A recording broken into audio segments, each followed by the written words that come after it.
Hello children, आज हम सब पढ़ेंगे chapter 9 the great stone face. ये फेज 1 हम लोग पढ़ेंगे।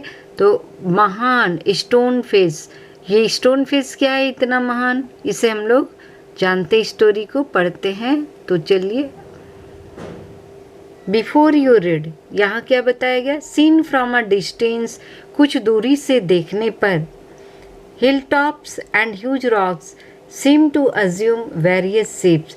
जो हिल टॉप्स होते पहाड़ियों की ऊंचाई और ह्यूज विशाल रॉक्स चट्टाने, वे विभिन्न तरह के शेप्स को ग्रहण कर लेती है, माने अलग अलग शेप्स बनते हैं इनसे हिल टॉप्स पर और बड़े बड़े चट्टानों पर। दे में रिसेंबल एन एनिमल और ए ह्यूमन फिगर, और वो या तो किसी एनिमल का या किसी मनुष्य का फिगर बना लेते हैं। People attribute stories to this shapes, और लोग जो है ये इन शेप्स के बारे में अलग अलग स्टोरी बना लेते हैं। सम स्टोरीज कम ट्रू, कुछ सही हो जाते हैं, अदर्स डोंट, और कुछ नहीं होते हैं, सही नहीं होते। The great stone face is one such shape, और ये ग्रेट स्टोन फेस जो है ये भी ऐसा ही एक शेप है। That reminds the inhabitants of the valley of prophecy, जो कि याद दिलाते हैं उस घाटी के निवासियों को एक कहावत के बारे में। ये प्रोफेसी मतलब कहावत या फिर वैसी कहावत जो कि भविष्य में सही भविष्य में होने वाली हो, यानी इसको हम लोग भविष्यवाणी भी कह सकते हैं। व्हाट वाज इट, तो ये क्या था ये prophecy. And did it come true, क्या ये सही हुआ। तो आइए पढ़ते हैं। वन आफ्टरनून, एक दोपहर को, when the sun was going down, जब सूरज डूबने की ओर जा रहा था, a mother and her little boy, एक माँ और उसका छोटा बेटा, set at the door of their cottage, वे अपने कॉटेज की झोपड़ी या घर के बाहर में दरवाजे पर वो बैठे हुए थे। Talking about the great stone face, और वो ग्रेट स्टोन फेस के बारे में बातें कर रहे थे। They had only to lift their eyes and there it was, वो केवल अपनी आंखें उठाते और ये सामने दिख पड़ता था। प्लेन टू बी सीन, देखने में बिल्कुल प्लेन, दो माइल्स अवे, जो कि मीलों दूर था। With the sunshine brightening all its features, और सूरज की रोशनी में इसकी सारी विशेषताएं दिख पड़ती थी, चमक उठती थी। आगे देखेंगे। And what was the great stone face, ये ग्रेट स्टोन फेस क्या था। The great stone face was a work of nature, ये ग्रेट स्टोन फेस एक प्रकृति का ही एक वर्क था, आर्ट था, काम था।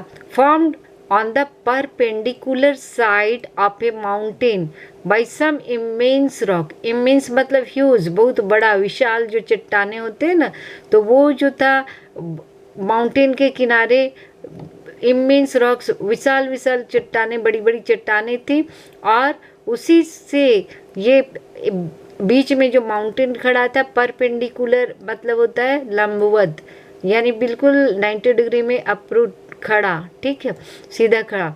तो माउंटेन था और चारों ओर से चट्टाने थी। Which had been thrown together so that, जो एक दूसरे पर पड़ी हुई थी। When viewed at proper distance, और कुछ दूरी से देखने पे, they resemble the features of a human face, वे एक मनुष्य के चेहरे का भाव ले लेते थे, मतलब मनुष्य के चेहरे का वो जैसे वो दिखते थे, प्रतीत होते थे। If the spectator approach too near, spectator में दर्शक, देखने वाला अगर बहुत नज़दीक पहुँचे उस माउंटेन के, तो he lost the outline of the enormous face, तो जो आउटलाइन दिखता था दूर से उस विशाल चेहरे का। And could see only a heap of gigantic rocks, तो नज़दीक जाने पे वो केवल जिजेंटिक में ढेर सारा जो रॉक्स था, उसे बहुत सा रॉक्स था, उसे ही, उसके ढेर को ही देख पाता। पाइल्ड वन अपॉन अनदर, जो एक दूसरे पे पड़ा हुआ था। But seen from a distance, लेकिन दूरी से देखने पे, the cloud clustering about it, जो क्लाउड थे, बादल थे, वो इसके चारों ओर गैदरिंग, क्लस्टरिंग मीन्स गैदरिंग, इकट्ठा जमा हो गए थे।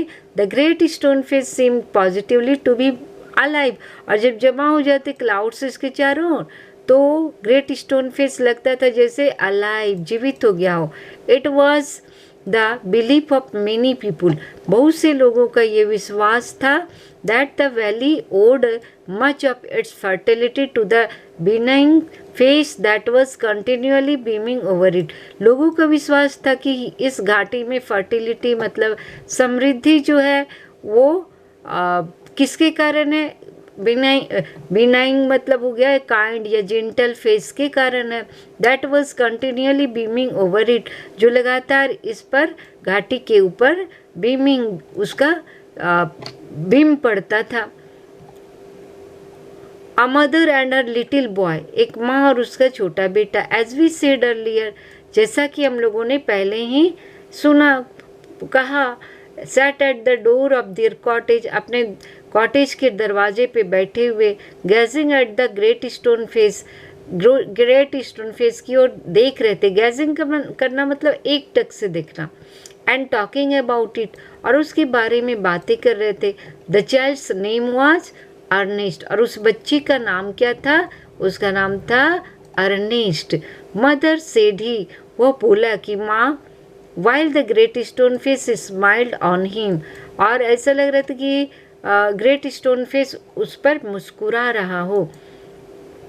वो क्या कहा, I wish that it could speak, मेरी इच्छा होती कि ये काश ये बोलता। For it look so very kindly, क्योंकि ये इतना काइंडली दिखता है। That its voice must be indeed be pleasant, तो इसकी आवाज़ भी बहुत ही मीठी होगी, प्लेजेंट सुखद होगी। If I ever see a man with such A face, अगर मैं किसी व्यक्ति को देखूं ऐसे ही फेस का, I should love him very much, तो मैं उसे बहुत ही प्रेम करूँगा, चाहूँगा। If an old prophecy should come to pass, answered his mother, तो उसकी माँ ने उत्तर दिया कि अगर पुरानी जो प्रोफेसी है वो सही हो जाए तो we may see a man some time, तो उस व्यक्ति को हम कभी देख सकेंगे।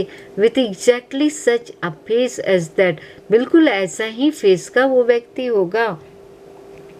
When what prophecy do you mean dear mother, वो प्रोफेसी क्या है dear mother, eagerly inquired Ernest, उत्सुकता से इंक्वायर्ड, जिज्ञासा की अर्नेस्ट ने पूछा। Please tell me about it, कृपया मुझे इस बारे में बताइए, ये पूछ रहा है Ernest. Okay, so his mother told, इसलिए उसकी माँ ने बताया, ही में स्टोरी, उसे एक स्टोरी बताया, that her own mother had told her, जो उनकी माँ ने उसे बताया था, यानी अर्नेस्ट की नानी ने अर्नेस्ट की माँ को बताया था। When she herself was younger than little Ernest, जब वो छोटे अर्नेस्ट से भी छोटी थी तब उनकी माँ ने उन्हें बताया था। That at some future day, कि किसी भविष्य के किसी दिन में a child should be born, वो लड़का वहाँ जन्म लेगा। नेक्स्ट, नियर हियर, बिल्कुल वहीं बगल में ही, मतलब उस घाटी में ही, who was destined to become the greatest and noblest person of his time, and whose face in manhood should bear an exact resemblance to the great stone face, वो जन्म लेगा और जो कि destined to become the greatest, और सबसे greatest और noblest person होगा अपने समय का, और जिसका फेस in manhood, मन बड़े होने पे, वो बिल्कुल एग्जैक्ट ग्रेट स्टोन फेस के जैसा ही होगा। उनकी माँ ने बताया। Many still had faith in this old prophecy, बहुत से लोग इस पुराने प्रोफेसी में, कहावत में विश्वास करते थे। But others look it to be nothing but idle talk, लेकिन बहुत से लोग जो अन्य लोग थे वो लोग इसे एक आइडल बेकार की बात मानते थे। At all events the great man of the prophecy had not yet appeared, लेकिन वो ग्रेट मैन जो था वो प्रोफेसी का अभी तक उस घाटी में आया नहीं था। Oh mother cried Ernest, mother, oh माँ चिल्लाया Ernest, clapping his hands, above his head. अपने सिर के ऊपर उसने क्लैपिंग करते हुए, ताली बजाते हुए कहा, I do hope that I shall live to see him. मैं आशा करता हूँ कि मैं जीवित रहूँगा उसे देखने को, मैं उसे देख पाऊँगा। His mother was an affectionate and thoughtful woman. उसकी माँ बहुत ही प्रेमिल और थॉटफुल विचारवान महिला थे। It was proper she thought not to discourage the fanciful hopes of her little boy. वो सोचिए अपने छोटे बेटे के इस होप को, इस उसका इतना सुंदर होप है, उसे नहीं हम डिस्करेज करें। So she said to him perhaps you may, इसलिए उसने उससे कहा कि संभवतः तुम उसे देख सकोगे, देख सकते हो। And Ernest never forgot the story that his mother told him. Ernest उस कहानी को कभी नहीं भूल पाया जो उसकी माँ ने उसे सुनाया। It was always in his mind whenever he looked upon the great stone face. जब भी वो ग्रेट स्टोन फेस को देखता तो उसके माइंड में ये बातें याद आ जाती। He spent his childhood in the log cottage. वो अपना बचपन उसी लॉग कॉटेज में बिताया। वेयर ही वॉज बोर्न, जहाँ उसने जन्म लिया था। Was dutiful to his mother, और वो अपनी माँ के प्रति बहुत ही ड्यूटीफुल था। Helpful to her in many things, और बहुत सी बातों में उनका हेल्प करता था। Assisting her much with his little hands, छोटे छोटे अपने हाथों से वो उनकी सहायता करता था। And more with his loving heart, और अपने प्रेमी हृदय से वो सारे काम करता था। In this manner from A happy at of in pensive child, pensive मतलब थॉटफुल, तो वो बहुत ही विचारवान लड़का था और बहुत ही वो अच्छा था। Grow up to be a mild and quiet youth, और अब वो एक बड़ा और बहुत ही क्वाइट यूथ, सुंदर स्वभाव का और क्वाइट शांत स्वभाव का युवक बना।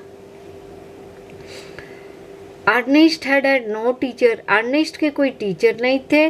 But the great stone face became one to him, लेकिन ग्रेट स्टोन फेस ही उसका टीचर या गुरु हो गया। When the work of the day was over, जब दिन भर का काम समाप्त होता, he would gaze as at it for hours, वो इस ग्रेट स्टोन फेस की ओर घंटों देखा करता। Until he began to imagine, जब वो इमेजिन करने लगता that those vast features recognised him, कि वो जो विशाल फीचर्स हैं वो भी उसे पहचान लिए हैं। And gave him a smile of kindness and encouragement, और वो उसे एक मुस्कुराहट और साहस दे रहे हैं। अबाउट दिस टाइम, और अब तक, there went a rumour throughout the valley, पूरे वैली में ये र्यूमर मतलब अफवाह फैल गया, that the great man who was to bear his resemblance to the great stone face, कि एक महान व्यक्ति जो कि जिसका फेस कैसा है, ग्रेट स्टोन फेस से ही मिलता जुलता है, हैड अपीयर्ड एट लास्ट, वो अंत में आ गया, हाँ आ पहुँचा। It seems that many years before, और ऐसा दिखता है कि बहुत वर्ष पहले a young man had left the valley, एक यंग मैन उस घाटी से चला गया था। And settled at a distant C port, और दूर के वो सीपोर्ट में बने बंदरगाह में वो चला गया था, सेटल हो गया था। उसका नाम क्या था? Gathergold, which was his name, had set up as a shopkeeper, वहाँ वो शॉपकीपर के रूप में सेटअप हुआ था। And being sharp in business matters, और वो बिजनेस के मैटर में बहुत तेज था, शार्प था। तो had become so very rich, इसलिए वो बहुत धनी हो गया था। That it would have taken him 100 years to count his wealth, और उसे इतना वो धनी हुआ कि उसके धन को गिनने में 100 वर्ष लग जाते। In time he thought of his native valley, और अब उसने अपने नेटिव वैली जहाँ जन्म हुआ था उसके बारे में सोचा। And decided to go back there, और वहाँ जाने के उसने निर्णय लिया। And his days where he had been born, जहाँ उसने जन्म लिया था। आगे देखें। Ernest had been deeply stirred by the idea, इस विचार से अर्नेस्ट बहुत ही आश्चर्य किया, और स्टीर मतलब मूव्ड, है ना, वो मूव्ड हो गया कि अरे वो आने वाला है, दैट द ग्रेट मैन, वो महान व्यक्ति, the noble man, the man of prophecy, वो नोबल मैन और जो वो प्रोफेसी का व्यक्ति, मतलब भविष्यवाणी जो किया गया जिसके बारे में, after so many years of delay, इतने वर्षों के युगों के बाद, was it at length to be seen in his native valley, और अब वो अपने नेटिव वैली में दिखेगा। While the boy was still gazing up the valley one day and imaging that the great stone face return his gaze, और वो लड़का Ernest जब देख रहा था वैली की ओर एक दिन, तो इमेजिन कर रहा था कि ग्रेट स्टोन फेस भी उसे देख रहा है। The noise of wheels was heard, और तभी व्हील्स पहियों की आवाज़ सुनाई दी, and a crowd of people cried, और लोगों की भीड़ चिल्लाया, here comes mister Gathergold, कि मिस्टर गैदर गोल्ड आ गए हैं। और a carriage drawn by 4 horses, एक घोड़ा गाड़ी जिसे कि 4 घोड़े खींच रहे थे, dashed round the turn off the road, वो रोड ठीक रोड के किनारे पे आके रुका। Within it, thrust partly out of the window, appeared the face of an old man with yellow skin. और ठीक पार्टली में थोड़ा सा उस खिड़की में से दिखा उस ओल्ड मैन का येलो स्किन और चेहरा, स्किन उसका येलो पड़ गया था, वो बूढ़ा हो गया था।